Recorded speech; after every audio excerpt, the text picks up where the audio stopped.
Le drapeau orange, blanc, vert en vogue depuis quelques jours déjà à l'approche de la fête de l'indépendance. L'emblème de la Côte d'Ivoire inspire plus d'un. Et puis ouverture des concours d'entrée dans les établissements de formation professionnelle du 3 au 28 août prochain. Bonsoir et bienvenue dans le journal. À quelques jours de la commémoration de l'indépendance, certains couturiers sont à la tâche pour la confection de drapeaux qui seront ensuite vendus. Les couleurs orange, blanc et vert sont visibles un peu partout dans le district d'Abidjan. Entreprises privées et publiques à domicile sont revêtues du drapeau orange, blanc, vert et pour un 7 août inoubliable. Bintou Pekele, Clément Boko. Commune d'Adjamé, il est 9 h. Abdul Razak et ses collaborateurs fabriquent des drapeaux à commercialiser pour la fête de l'indépendance. Découpe de tissus, couture puis montage. Un travail à la chaîne effectué chaque année à la même période. Cette année, la Covid-19 semble avoir ralenti les choses. Je fais la découpe, je fais le montage quand je suis libre. Il fait le montage et puis eux ils mettent les bâtons dans le drapeau. Il n'y a pas assez de clients. Pourquoi? Je pense que c'est la crise là qui provoque les gens. Et puis la fête aussi a été... Même réalité chez la Minoké qui propose différentes tailles du drapeau national à ses clients. Il y a les petites tailles d'abord. Là, c'est ça, les gens viennent prendre en cours. Là, ça fait 1,35 m sur 80 cm. Voilà. Maintenant, on a aussi demi-mètre x 3, ça fait 1,5 m sur 1 m.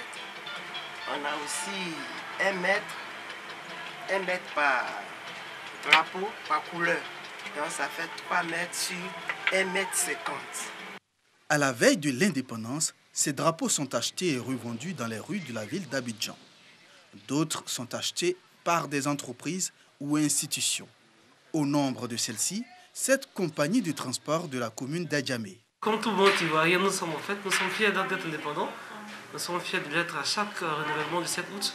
Nous ne manquons pas de l'exprimer en exposant donc le drapeau ivoirien dans nos établissements, dans nos différentes agences et en fêtant également cette fête avec le personnel.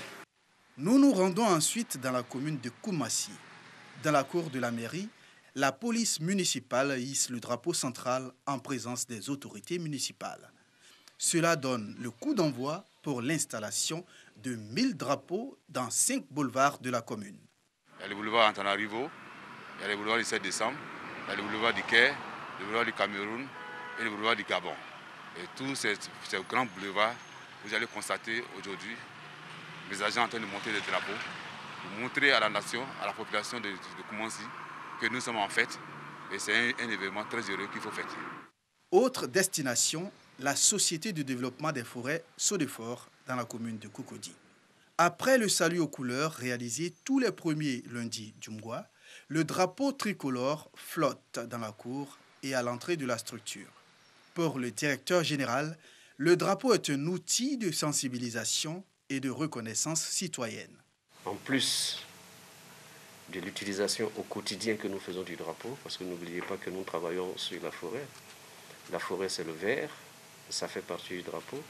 Donc nous travaillons à maintenir d'abord ce vert, donc c'est bon de pouvoir en parler.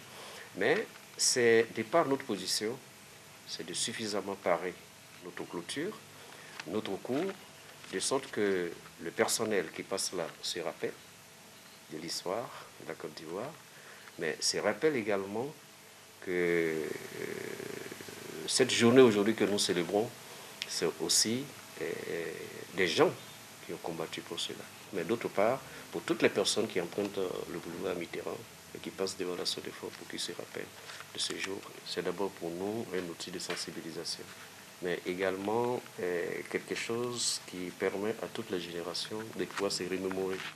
Le colonel-major Mamadou Sangari appelle les Ivoiriens à valoriser le drapeau national pour exprimer leur appartenance à la Côte d'Ivoire.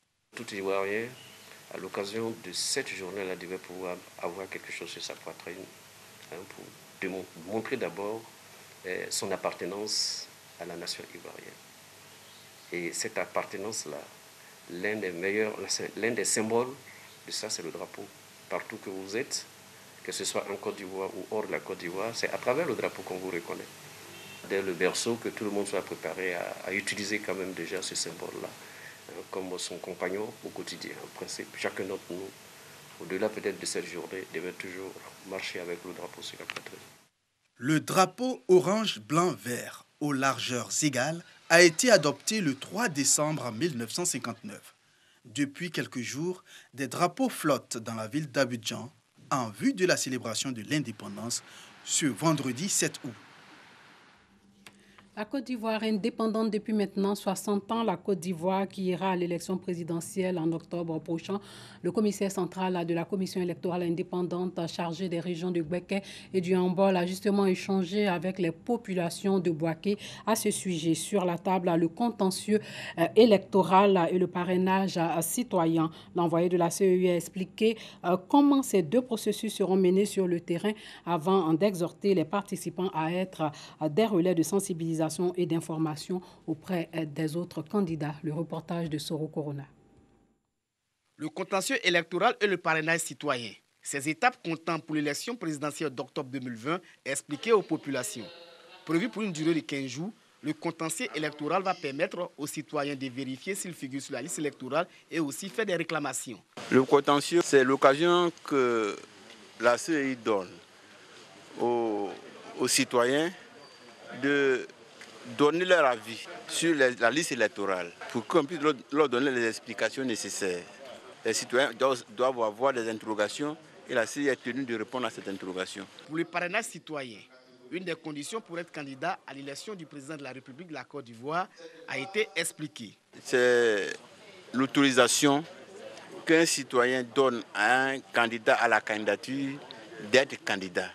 Si tu veux être candidat à la présidence, il faut savoir que tu as une assise nationale, que tous les compatriotes savent qui vous êtes. Et pour donner le parrainage, il faut être inscrit sur la liste électorale et donner le parrainage du lieu où vous êtes inscrit. Si tu as parrainé quelqu'un, il ne faut pas parrainer un deuxième, parce que c'est gratuit. Il ne faut jamais demander l'argent à quelqu'un pour le parrainer. Donc tu penses que si tu parraines 2, 3, 10 personnes, tu vas avoir l'argent, tu seras condamné. Ces échanges ont permis aux représentants des partis politiques, des ONG, de mieux comprendre ces deux processus. Le contentieux électoral débute le 5 août pour prendre fin le 17 août prochain. Et les concours d'entrée dans les établissements publics de la formation professionnelle au titre de l'année 2020-2021 sont ouverts. Les préinscriptions et inscriptions se déroulent du lundi 3 août au vendredi 28 août sur le site www.formation-professionnelle.gouv.ci. 10 000 places sont disponibles. Toutes les informations relatives au concours scolaire d'entrée dans les établissements publics de la formation professionnelle et de l'enseignement technique session 2020 sont disponibles sur le site du secrétariat d'État, à savoir www.formation-8professionnel.gouv.ci, tout en minuscules. 10 000 places sont disponibles cette année avec l'ouverture de nouveaux établissements, a révélé le directeur des examens et concours lors d'un point presse. Il y a 3 nouveaux établissements qui seront ouverts avec de nouvelles spécialités. Ce sont d'abord le centre professionnel sectoriel au métier de l'agro-industrie de Yopougon. Les filières qui y sont ouvertes sont le CAP, conducteur de machine, le BT, conducteur de ligne, le BT, agent de maintenance, le BTS, conducteur de procédés, et le BTS, maintenance industrielle. Ces concours sont ouverts pour la préparation de nombreux diplômes, notamment le certificat d'aptitude professionnelle CAP, le brevet de technicien supérieur BT et le brevet de technicien supérieur BTS. Les inscriptions aux 10 concours ont débuté depuis le lundi 3 août dernier et se poursuivent jusqu'au vendredi 28 août 2020 sur le site du secrétariat d'État chargé de l'enseignement technique et de la formation professionnelle. Les épreuves écrites se déroulent les samedis 26 et dimanche 27 septembre sur l'ensemble du territoire national. Les résultats sont attendus le vendredi 16 octobre 2020 sur le site www.formation-8professionnel.gouv.ci, tout en minuscules. Plusieurs jeunes entrepreneurs ont du mal à faire décoller leur start-up faute de moyens financiers.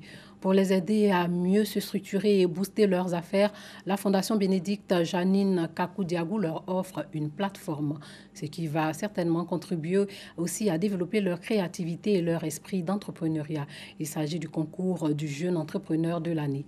Pour cette troisième édition, les jeunes sont appelés à déposer leur candidature pour bénéficier de cet appui. Les dépôts des candidatures a débuté le 24 juillet dernier et va prendre fin le 16 août prochain. Clément Boko. Réduire le chômage des jeunes et encourager les initiatives privées visant à aider les jeunes. C'est l'objectif que s'est fixé la Fondation BJKD, Bénédicte Janine Kakou-Diagou, en mettant en place le concours du jeune entrepreneur de l'année. Pour cette troisième édition, les candidatures sont ouvertes aux jeunes âgés de 18 à 40 ans. Elles ont débuté le 24 juillet dernier et s'achèvent le 16 août prochain. Nous avons un partenaire de taille qui est le Programme des Nations Unies pour le développement qui nous accompagne et 2 cabinets techniques qui, depuis les 2 années précédentes, accompagnent les jeunes en leur faisant des formations pour les rendre pour mieux gérer leur structure, leur entreprise. Les jeunes vont candidater. Nous allons passer à l'étape de dépouillement.